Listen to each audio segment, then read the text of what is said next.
I am thrilled to introduce Lauren Stafford Webb, who is the CMO of SoFi, and Jean-Michel Hoffman, who is SoFi's Senior Director, Head of Brand Strategy.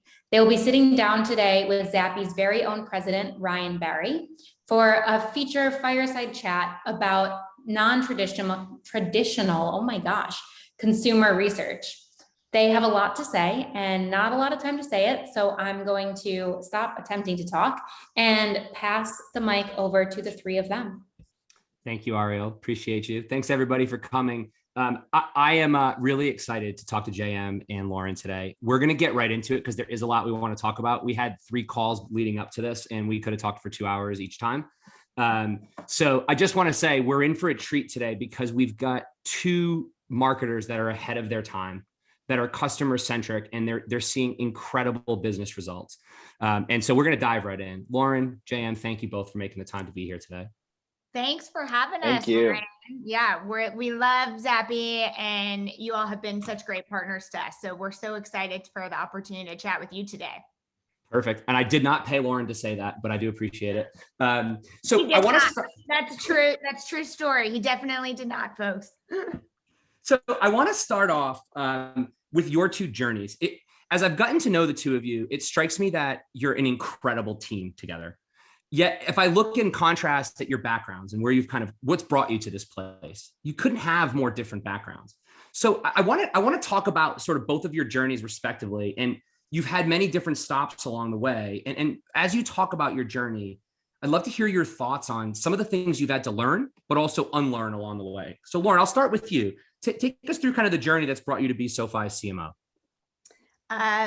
Thanks, Ryan. Well, I had the privilege of starting my career at Procter & Gamble, and I was fortunate enough to get to lead some really amazing brands while I was there. So everything from herbal essences, Aussie, to some amazing billion-dollar brands. I had the opportunity to lead Tide, CoverGirl. I don't know if we have any easy breezy, beautiful CoverGirls in the crowd today, but got to lead that. And so had just an awesome opportunity to grow up there and really learn the power of brand building and the value of insight-based brand building really during my time at P&G.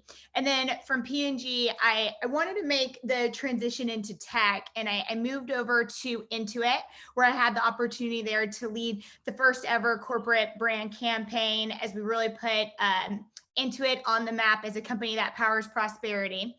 And then from there, I came over to SoFi about 2 years ago to lead the marketing group. And so it has been just an awesome 2 years being CMO at SoFi. SoFi was just such an amazing opportunity because this is a company that is really committed to helping our members get their money right and so focused on financial independence. And for those of you that don't know, finances and money is actually the #1 source of stress in most people's lives. And it really doesn't have to be that way, but most people don't have the tools, resources, knowledge, like they don't have the trusted partner in their bank to help them know how do they get their money right and how do they get to a good place. And so I couldn't think of anything that would fire me up more in the morning than to know that I would have the chance to wake up every day and help people tackle what is that #1 source of stress in their life. And so it has been an awesome privilege to get to be part of this organization and such a mission-based company. And then to your point, Ryan, to get to be part of such an incredible team. You know, JM leads our brand strategy group at SoFi and just has done a tremendous job leading and building the brand in partnership with our creative team. We do everything in-house. So we have 100% in-house brand strategy, creative media team. And so it's been a really awesome opportunity to get to build that. In terms of the second part of your question, which is what have I learned and what have I sort of has changed over the years? I would say for me, there's like 3 core things that no matter what brand you're working on are true that I've learned. And that is certainly that we put the member or the customer at the center of everything you do. And that's going to be true no matter what brand you want to win. You better put your consumer at the center, and you got to truly understand, their needs, wants, desires, pain points, like whatever that is, that consumer is at the center no matter what. I think the second thing is just the power of building a unique and ownable brand. A brand that really, opens minds and melts hearts, a brand that people truly love, and you got to be persuasive and compelling in the way you do that, right? But all of you, like, think of the brands you love and how indispensable they have become to your life, right? That is my aspiration for any brand that I work on. And then I think that the third thing that is consistent is showing up where your audience is. And no matter what, like, you got to show up where your audience is. It's not just good for your business, but I can't think of a better way to help your consumer know that you understand them than by showing up in relevant places in their lives. And I think that those things are really important. Those are my three, foundational principles, no matter what brand I work on. I think we do have some other values at SoFi that are also really important that hopefully we'll have the chance to talk about. We really value learning, iterating, and innovating and moving fast. We value getting to the truth and putting the data first. I think what has evolved, or what, I've really appreciated in my time at SoFi, is to the spirit of this LI squared. We call it LI squared, which is learn, iterating, innovating. Like, the value we place on rapid experimentation is really high.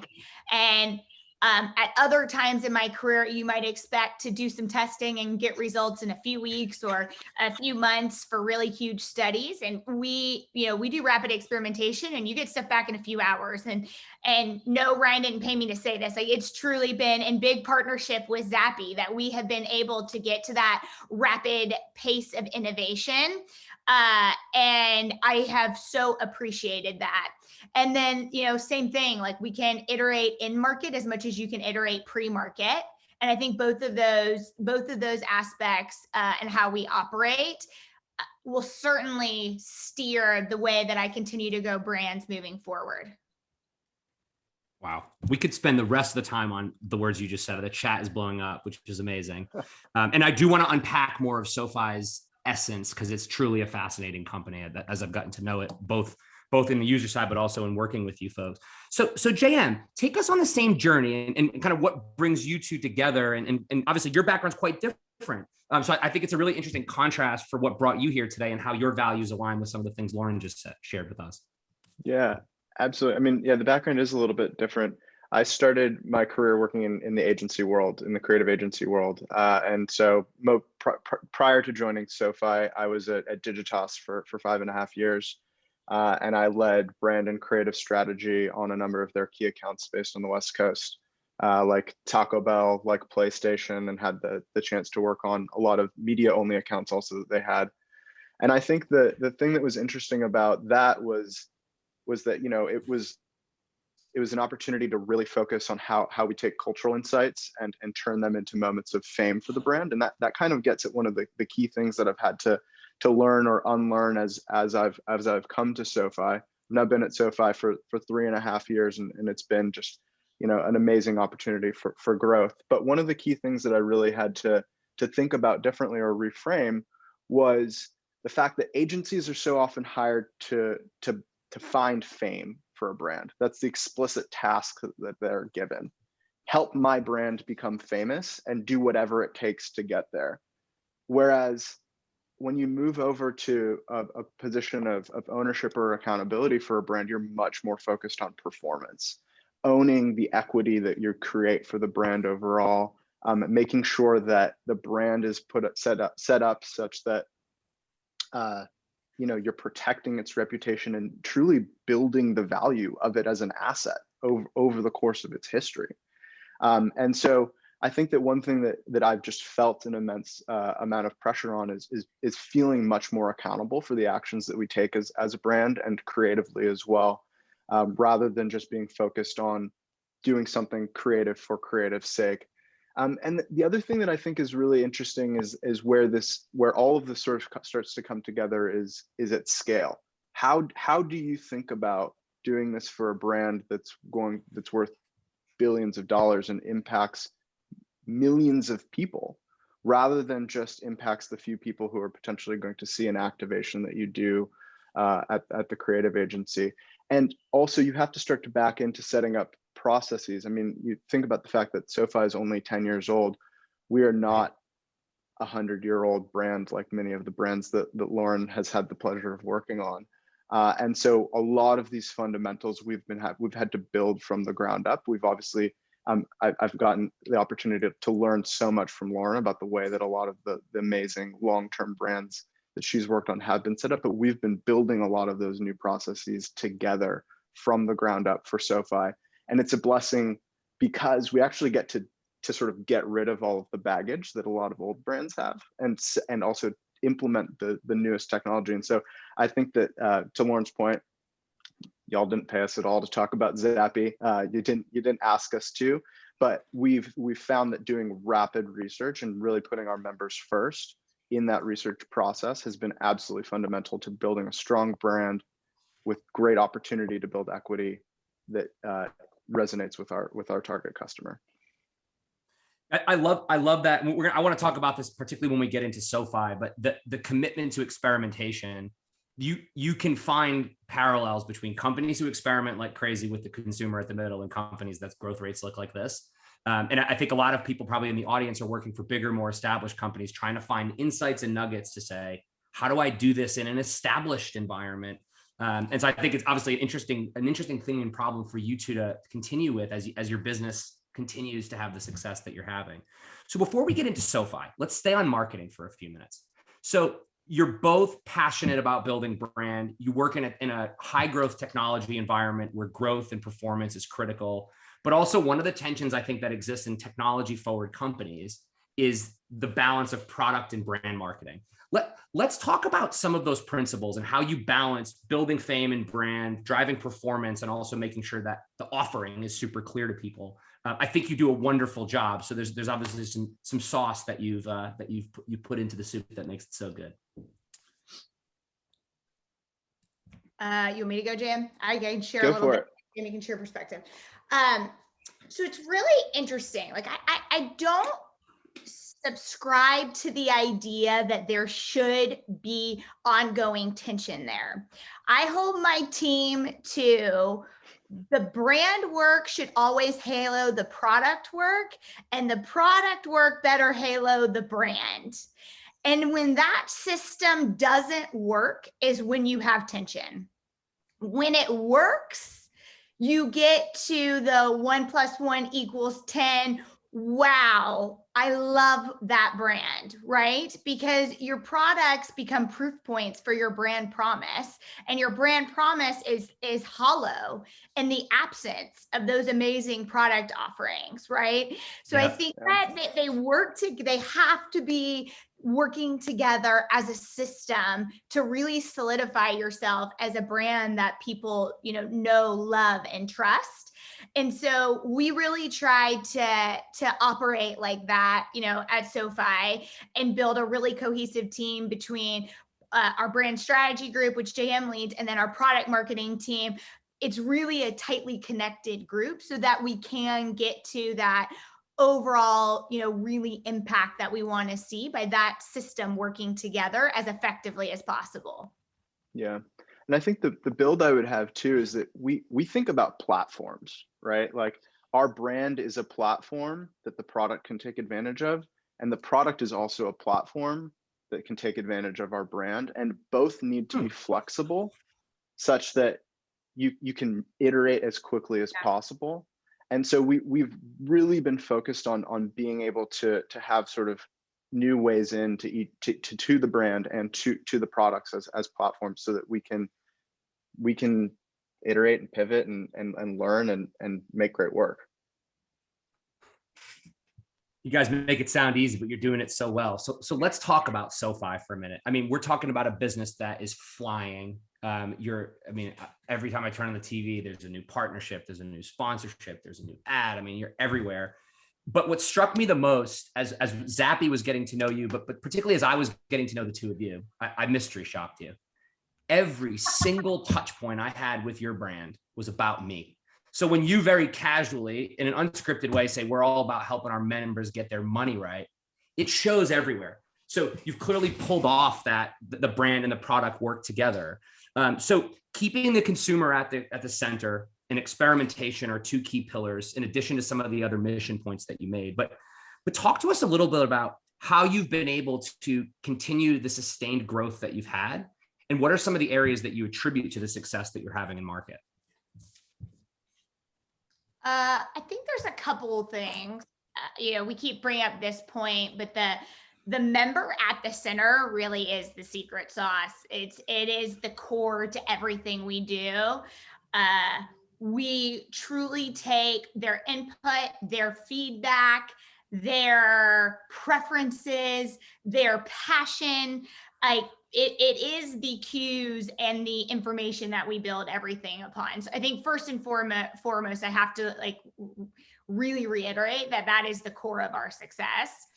I think the other two things as a company that I think we have done really well is when we decided we're going to stand for helping people get their money right and helping them achieve financial independence, we decided that we sure as hell then better offer the full product suite we need to deliver on that promise. You can't say we're going to help people get their money right and then be like, but we think we'll be in this part of finance, but we're going to opt out of this part because you know what, you maybe don't make as much money on this part as a company, or we didn't play that game. And there's actually a lot of people in finance that do play that game, that are in on some, out on the other. I think for us as a company, we really said, if we're going to deliver on that promise, then we better offer the products we needed to actually fulfill that promise. And I think that that's a good lesson for any business that you're in. And so, over the last 2 years, we've rapidly gone from being what was a primarily lending business to whatever stage of your financial journey, you're saving, we have a vault for you. You need to take out, not just a student loan, but you need to take out a personal loan for anything, IVF, remodeling your house, whatever it is, we're here for you. You want to invest for your future? We got you covered. You want to dabble in crypto? We got you covered. Whatever it is on that financial journey, we're going to be there for you and make sure that we help you get your money right. And I think that was the only way that we're really able to deliver on our promise. And I think that that's somewhat differentiated in the market today, but I think it's a good lesson no matter what business you work on. It's interesting, Lauren, because you're talking about the holistic experience of someone's getting their money right journey, right? And so it strikes me that your commitment to experimentation allows you to say, well, let's figure out how to play in crypto. Let's figure out how to do other parts of people's finance. So how do you balance kind of agility and development of the experience with the offer that you're putting out? Because it obviously requires you to expand your capability really quickly, which I think a lot of companies are trying to figure out how to do better. You've worked in environments where an innovation process would take 3 years. So I guess you have the consumer at the center and that's what the experience you want to provide, but there is a delta between capability and reality at some point. So I would say do it. Say that we improve the flight path while we're flying. Obviously, I don't want to say we build it while we're flying, because obviously you've built something for a consumer to start using it, right? But we definitely improve the flight path while the flight is in the air. And I think that that's how we're able to get into so many businesses and be successful in so many businesses quickly. I think the third thing, though, that I definitely want to make sure we touch on that I think has really helped SoFi is just the great work that JM and our creative team have done to really build the brand. As we've launched this, we've done a ton of work to grow awareness and drive association with our Get Your Money Right promise. And a lot of that work, Ryan, we've done in partnership with your team. We have been able to go to, creating the highest scoring TV copy in the brand's history. We're able to, we think we've improved our overall advertising effectiveness over 20% in the last 2 years since working with Zappy. And it's because of the rapid iteration that we're able to do. For those on the line, I'll give you like an example of how our day works. Like we'll have a brief and we'll have a couple of edits, and JM will throw them into Zappy in the morning. And within 3 or 4 hours, we don't just have qualitative feedback, we have tons of quantitative feedback on all of the key metrics that we need to make sure we're delivering on: favorability, uniqueness, consideration, right? We can walk away and say, okay, this is the changes we need to make. And by the end of the day, I have 3 new edits. Like, it has allowed us to iterate, to really get to a place where all of our TV copy is now significantly above industry average. And when you are trying to build a brand from the ground up, that most people, the first time they see your commercial, it's the first time they've ever heard of your brand. Like, you got to nail it. And so we've been able to do that. And largely, of course, thanks to JM and our internal creative team, but also in partnership with the Zappy team and the great tools that you have given us access to. So here's the crazy part for the folks in the audience. SoFi Financial does not have an insights team yet. So let's just process that for a minute, everybody. We've only talked about the consumer at the center, rapid experimentation. And I love your phrase of changing the flight path while you're flying. I think that discomfort is something everybody in business needs to develop comfort for, because there's no business that needs to move any slower than what you're articulating. I think we'll let our own BS get in the way. So let's talk about consumer centricity in a world where you don't yet have an insights team. And I bet there's some people who are in their chair right now at home being like, how could they do that? Or I'm uncomfortable, or why would they do that, et cetera. So how do you go about, we've talked about copy testing, but how do you go about engaging with your members? And talk to us a little bit about the process, but also for both of you, some of the signals you rely on day to day to actually do your jobs effectively. Sure. Yeah, I mean, I think it starts with the fact that we've tried to build really, really tight bonds with our members and create as many opportunities to hear from them firsthand as possible. And that starts with going back into the company's history and the brand's history. We started just hosting events all around the country where we were inviting our members to come out, starting with a cocktail party in San Francisco. We sent an email out to our members in the Bay and said, anybody who wants to come, there's going to be free drinks tomorrow night at this spot in the marina. And 100 people came. And all of a sudden, we started talking to them about our products and the products that we offered. From there, we realized we had this amazing opportunity to start to scale the relationships we had with our members. And we started hosting member events all across the country. That then got translated into a community that we built. And we've built a Facebook members group for our members. It's exclusive to them. They have to be a member to join it. It has over 55,000 members in it, 10,000 of which are active on a weekly basis. And they're all talking about the key topics around their finances that are relevant to them. And we moderate that community and we observe that community, and we prompt questions to them. And we've actually asked a few of them to join some even more sort of exclusive groups like our beta group, our ambassador group, and our member advisory board. And so I think this point about member centricity, we take it to the extreme. We have a group of members on an annual basis. It's about 12 members who provide us feedback and provide our entire executive team feedback on how the company is performing. But we've also taken that sort of to a more formal place. I say formal, it's formal for us and it might not be formal for others, but I think we've tried to empower everyone within the marketing team to become a source of insight generation. And that's in part due to just everyone being empowered to do research on their own, whether that's research within their craft. So you can imagine a creative person coming up with an idea, and then we go and we put it into Zappy for testing, and we get qualitative and quantitative feedback back. Or we go, our media team also doing insights using other tools to understand our target audience's behaviors and preferences. But we're in the process of really trying to, I think you put it, democratize insights.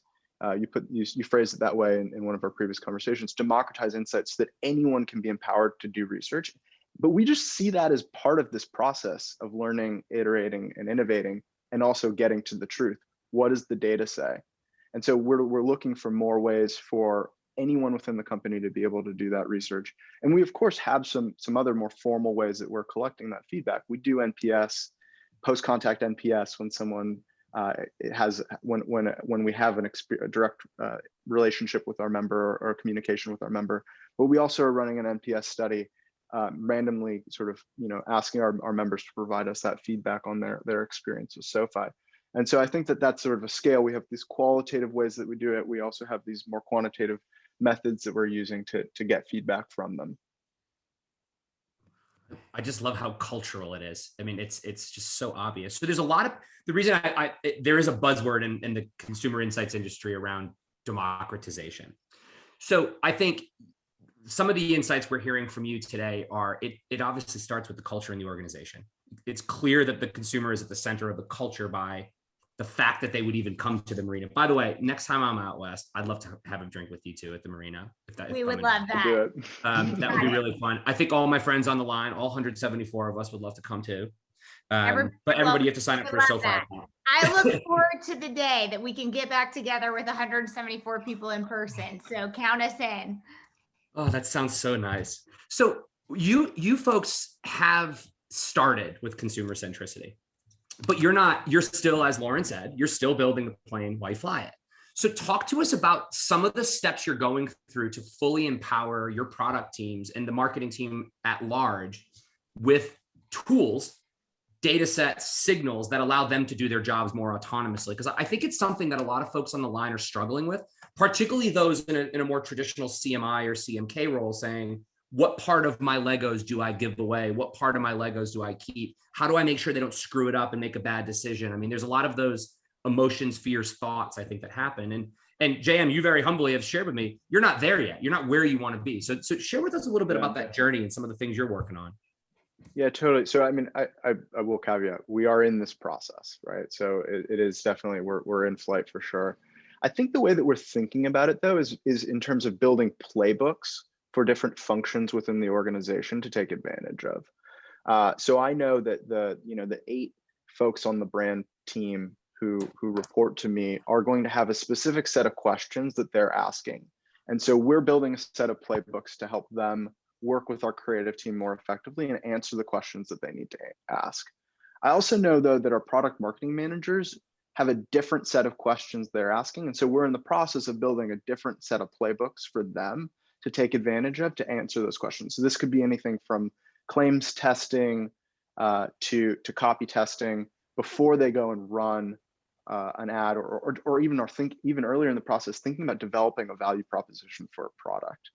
But I also know that there are certain things that we also need to enable sort of deeper into the product, and that's really where we have a lot of unpaved road, enabling our product managers to be able to do research autonomously on their own as well.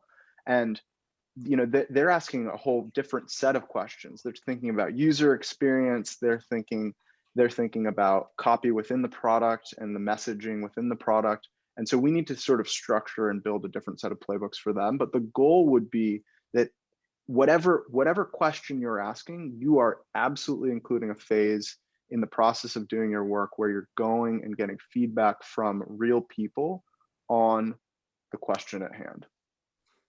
Yeah, and empowering them to sort of do that. So let's zoom back up. I should just share one other thing. Like, for the leaders on the phone, I think part of why no system is perfect, okay?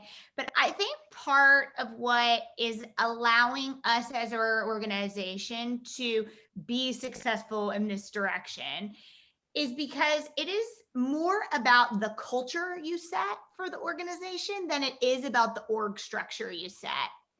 And I think at SoFi, like I mentioned before, we have 11 values, which is a lot for an organization, but I have to say more than anywhere, like, we really eat, breathe, and live these values. And 2 of the values I think are core to this are the 2 we mentioned: learn, iterate, innovate, and get to the truth. And I think because we have focused on building a culture where we emphasize, like, everyone should be empowered to have the data, everyone should be empowered to come up with what the right insight is out of that. You don't have to be right. It doesn't have to be perfect. It doesn't have to be like the, 10x best version approach.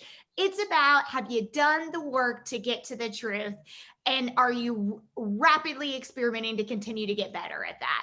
And I think just like breeding that culture has helped us get past any trip ups you might have on like what the right org structure is, if that makes sense. Like, we want those to be values that everyone in the organization embraces.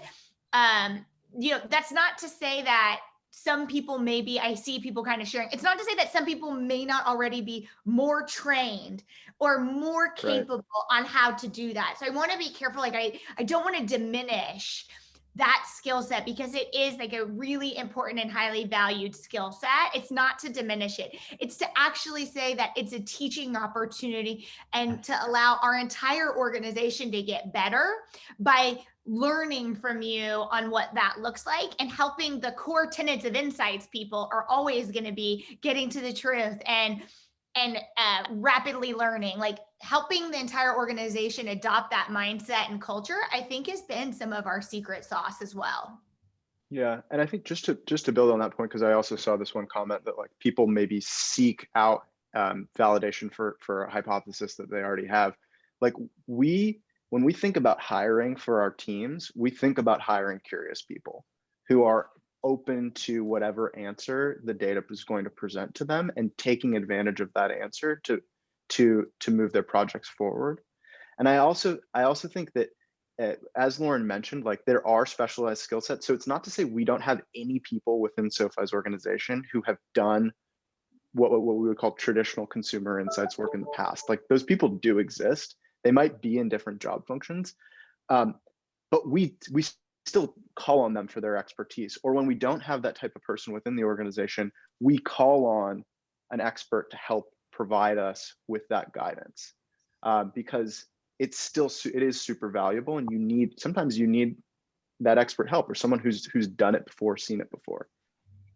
Well, I think the skill set, and I'm glad that you two jumped on, because I haven't been reading the chats because I've just been really enjoying what you're saying. But I think the skill set's really important, but there's a bigger job to be done, which is the truth that customer success is an organizational wide job. It is not a job that sits in the market research department. And by the way, I'm somebody who's been in this industry my whole career, probably will be the rest of it, but it's about customer success being disseminated. And I think that's the thing that we need to come to grips with.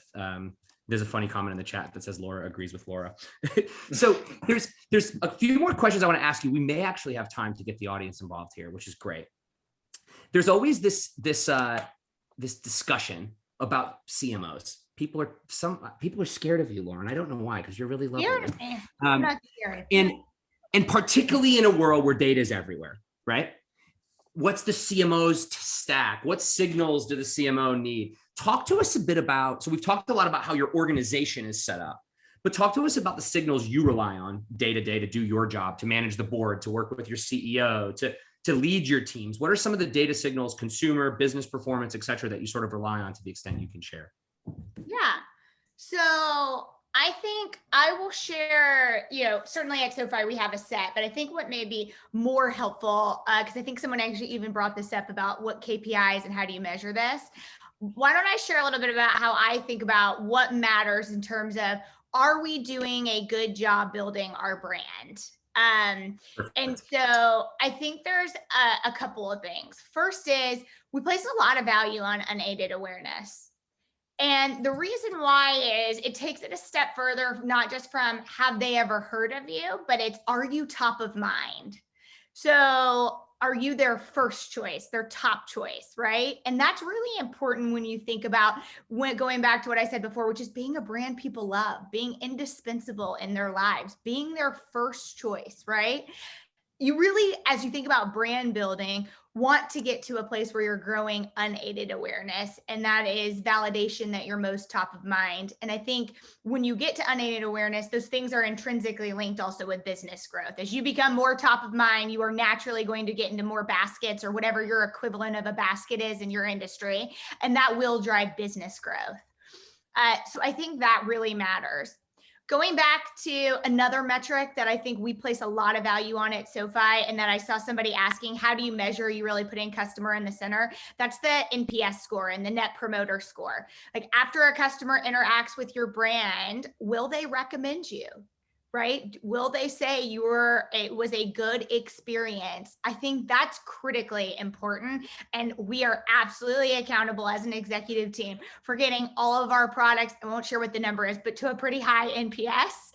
And I got to tell you, it's grueling day in and day out. We have a tracker. It comes out every day to everyone on the leadership team. That's right. And there is a ton of diligence that goes on that. I'll tell you the other thing that we watch really carefully, and that is your OCO emails. There is no better way than to really understand the pain points of your customers and that's Office of the CEO. So if people have an issue, they will oftentimes write your Office of the CEO. And that's an amazing way to also, keep pulse on what's going on with the customer. And so those are three core metrics as you think about building a member-centric brand, a brand that people love that will also grow your business. Those are three things that I'd say helps us really keep our pulse on how are consumers feeling about the brand we're building. Now, beyond all of that, we have all the normal business metrics that, of course, all of us have that we track, daily, hourly, just like anybody else would. New member growth, revenue, per unit economics. We look a lot at our per unit profitability. So that enables us to scale as a tech company. You want to be each unit you sell, want to be profitable on, and then you can get to scale. So there are certainly a lot of other business metrics, but as I think about an insights audience here today and the things as brand builders, marketers, and insight leaders that we look at to really help us understand, are we delivering on our promise to our consumer and really delighting them? Those are certainly things that help us make sure we're doing our job. Unaided awareness, NPS, and then just staying really close to those OCO emails. It's amazing. What about you, Jay? What are some of the things that maybe Lauren's using, but you might be adding on top of that to do your day-to-day to partner and help her? Yeah, I mean, I definitely, it's all of those elements. I'm also keeping track of them, but I think I have the privilege to potentially spend a bit more time in our community, and it's a little bit of my function within the organization too. Like my team manages all of our social media accounts, and our Facebook member group. Is the superstar who not just leads our brand strategy, but leads our social and influencer strategy too. So he's got a huge, amazing scope. I was going to say, thank you for pumping his tires because he's very humble. Go ahead. Now that we've embarrassed you, you can finish. Superstar I appreciate leader that. for us. But I wake up every day and I go in and check our Facebook member group and I look at the questions that they're asking. I go in and check our Twitter account and I see what we're getting asked about. And so, there aren't necessarily specific metrics there. I'm of course checking volume and sentiment and all of those things on a weekly basis. But there is this feeling of being in the community as well that helps you just kind of get closer to the member and understand what they're thinking. And I spend a lot of time in our awareness data and trying to understand what's going on in our tracker and what it's telling us and pointing us towards. And there's a lot more that we do in our tracking beyond just awareness. We're looking at perceptions of the brand. We're looking at advertising recall. And those are all elements that we're paying really close attention to understand the effectiveness of the work that we have in market. Last thing I'll say about that, we spend a lot of time with our Zappy dashboard too. And I truly mean that Zappy dashboard, not only do we spend a lot of time, but our creative director spends a lot of time. And that was something that was, I would say, in other roles I've been in, taboo. Like the creative director didn't always have any interest and in fact, typically shunned away from getting into the data and understanding the performance and really had art for the sake of art. And listen, folks, art is great and you want to have work that makes people laugh, cry, and smile, but you also need to make sure it drives your business. And I think that this decentralization idea has been so powerful because our creative director will come to the creative reviews with his Zappy dashboard, and he'll start the review with, let me show you, I have achieved, here's my TV copy and I am all green on all 14 metrics. And like, we have really embraced that as a tool that helps us know we are being successful, that we are moving in the right direction, that we are doing work that delights our consumers and will move our business. And it's been really powerful for us having a tool like Zappy that everyone can use to get to good business outcomes. Well, I find that really inspiring. Oh, go ahead, Jan. Yeah. Oh, I think that sort of ties back to the comment too earlier on the difference between the agency and the brand world and fame versus performance. Performance doesn't just mean how much revenue is it driving, how many signups is it driving, but it means, is the work actually resonating with our target audience? And that's totally what Zappy enables Jonathan, our ECD, to do, is understand what real people think. Because I hate to say it, but if you're just sitting in a room with 3 people, a creative director, an art director, and a copywriter making an ad and seeing if it's working, you're totally going to be clouded by your own opinions and the blood, sweat, and tears you put into the work and the edit just to get there. You need to get some outside perspective. And I mean, I'll say it too. We've tested hundreds of ads on Zappy, and we've had almost 100 that didn't make the cut, right? Like, and that's real money that we're putting against those ads, tens of millions of dollars. And we couldn't have just been steered by the judgment of just a few people in making the decision to run it or not. Yeah. And we've been able to grow our investment in the brand through the confidence we have, through the data we get from Zappy. And as a result, we've been able to really grow our business. So we are super grateful, Ryan, to you and the team for the tools that you provided us. It's made a huge difference in our success. Thank you so much. I think it's something for the folks on the line, whether they work with Zappy or with anybody else, this notion of agility or experimentation is about learning and getting to the truth. And it's why your creatives love the data, because you're not telling them that their baby's ugly. You're actually helping them make things better. And I think that's such a great opportunity. I'd be remiss to not shout out Mackenzie and Justin, who actually do all the hard work to set SoFi up for success. So Mackenzie and Justin, I just want to give you some love because you're doing a great job of setting up the SoFi team. They're both superstars as well. I totally have to shout them out. 100%. So I have a final question, and Ariel's gonna be mad at me because we're gonna go late, but I have to ask you it. And it's not on, we didn't rehearse this one. There's a lot of folks in the audience who are like, A, how do I get a job at SoFi? Or this is amazing, their culture's perfect, but mine ain't.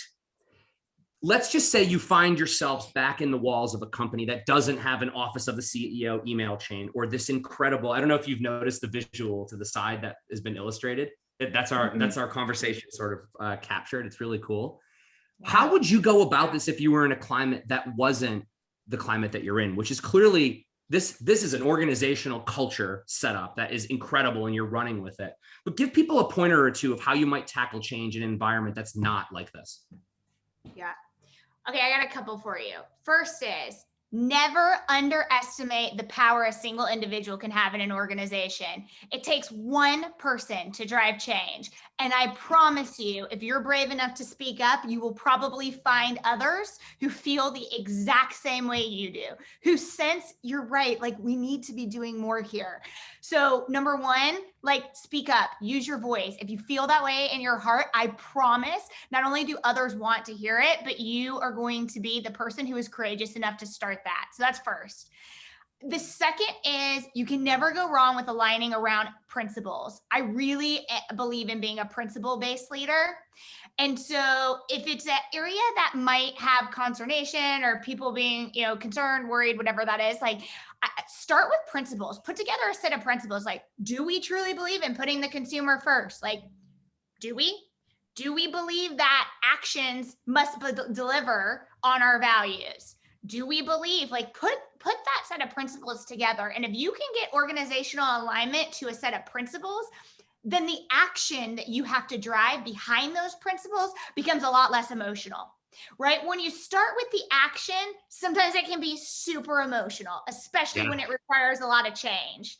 So those would be my two things, right? Like, speak up, never underestimate the value you as an individual can have. And two, be principle based. Get alignment from your exec team on the principles, and then the action is so much easier to drive behind that. I think the third element that I would add on, I wholeheartedly agree with both of those, Lauren, is just start with a little bit of data, whatever data you've got, but introduce it to the conversation and use and ground your principles and ground the recommendation that you have in some data, and it will start to unlock the conversation and help it roll out. Totally. Spark leads to fire, right? Create that spark, get that spark going, get a little bit of data that shows that there's validity behind that direction you want to run after. And before you know it, you're going to have a huge fire going. You too. I could sit here and talk to you both all day. I hear you're actually really busy scaling a business and helping people get their money right. So I will let you off the hook. I just want, on behalf of this entire community, I just like to thank you both for your time. You've brought the heat and dropped a ton of knowledge on us today. So seriously, thank you so much for your time. I don't know if you have a chance to join us for a happy hour, but if not, I know both JM and Lauren are on LinkedIn. Hit them up, and thank you seriously both so much for doing this with us.